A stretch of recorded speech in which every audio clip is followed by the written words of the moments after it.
پاکستان ایک تو اسلامک ملک ہے۔ نیتن یاہو جو کہ اسرائیل کے وزیر اعظم ہیں، ان کو سرکاری سطح پر دہشت گرد قرار دیا جائے۔ فیض آباد کے مقام پر ایک دھرنا دیا ہوا ہے۔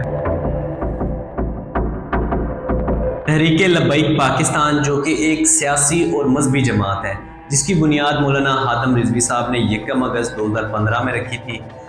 اس جماعت کا جو بیسک مقصد ہے وہ اسلام کے خلاف جو ملک میں کام ہوتے ہیں، پراپوگنڈے ہوتے ہیں، ان کے خلاف آواز اٹھانا ہے۔ یہ الیکشن میں بھی پارٹیسپیٹ کرتی ہے۔ دیکھتے ہی دیکھتے اس کے جو کارکنان کی تعداد ہے وہ ہزاروں سے لاکھوں میں ہو گیا، جس کی وجہ سے جو دوسری پولیٹیکل اور مذہبی جماعتیں ہیں ان کو بڑا اس نے ایفیکٹ کیا پچھلے چند سالوں میں۔ 2015 سے لے کر اگر 2024 تک اب تک اندازہ لگائیں تو اس کے جو کارکنان ہیں ان کی تعداد لاکھوں میں ہو گئی ہے۔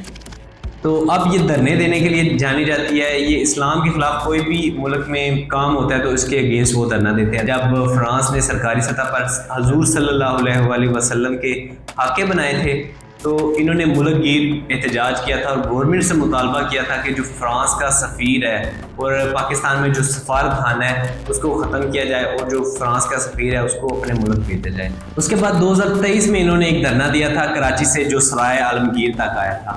اس میں ان کا مطالبہ یہ تھا کہ عالمی سطح پر جو پٹرول کی پرائسز ہیں وہ کم ہیں، لیکن پاکستان میں جو گورنمنٹ ہے اشرفیہ انہوں نے پٹرول کی قیمتیں بڑھا دی ہیں، جس کی وجہ سے جو عام آدمی ہے اس کو مشکلات پیش آ رہی ہیں۔ وہ ایکسٹرا پیسے گورنمنٹ کو پے کر رہا ہے، پٹرول کی قیمت اتنی نہیں ہے جتنے وہ پیسے پے کر رہا ہے۔ جو سرائے عالمگیر تک انہوں نے کراچی سے دھرنا دیا تھا جو سکسیسفلی اینڈ ہوا تھا سرائے عالمگیر میں، جس کے بعد پٹرول کی قیمت میں 30-35 روپے کی کمی بھی دیکھنے کو ملی تھی۔ ابھی بھی انہوں نے فیض آباد کے مقام پر ایک دھرنا دیا ہوا ہے جس میں ان کے 3 مطالبات ہیں۔ وہ 3 مطالبات کیا ہیں؟ سب سے پہلا مطالبہ ہے نیتن یاہو جو کہ اسرائیل کے وزیر اعظم ہیں، ان کو سرکاری سطح پر دہشت گرد قرار دیا جائے۔ یہ کیونکہ پاکستان ایک تو اسلامک ملک ہے اور اسرائیل کو پاکستان نے ایکسیپٹ نہیں کیا اور آئندہ کبھی کرے گا بھی نہیں، تو وہ یہ کہتے ہیں کہ اگر دہشت گرد قرار دیا جائے تو اس میں گورنمنٹ کا بھی کوئی نقصان نہیں ہے، کیونکہ اسرائیل کو تو پاکستان پہلے ہی ایکسیپٹ نہیں کر رہا۔ دوسرا یہ ان کا مطالبہ ہے کہ جو گورنمنٹ ہے وہ جو فلسطین کے مظلوم بچے ہیں، عورتیں ہیں، جو لوگ ہیں ان تک غذائی مدد پہنچائے، کیونکہ جو سعودی عرب ہے وہ غذائی مدد بھیج رہا ہے، اس کے بعد ترکی مدد بھیج رہا ہے، انڈیا سے غذائی مدد پہنچ رہی ہے فلسطین کے بچوں کے لیے، پاکستان سے کیوں نہیں پہنچ سکتی؟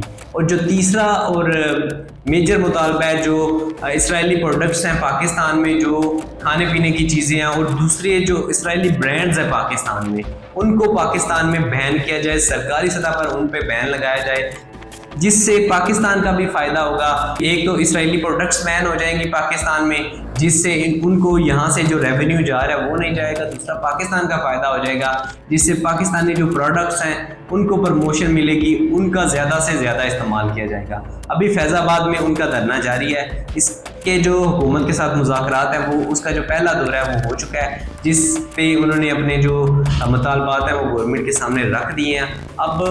ابھی تک دھرنا جاری ہے، حکومت کی جانب سے کوئی رسپانس نہیں آیا اس کے بارے میں۔ اب یہ دھرنا کب تک چلے گا، کب اس کا اختتام ہوگا، اب یہ تو تب بھی پتہ چلے گا جب حکومت کی جانب سے کوئی رسپانس آئے گا۔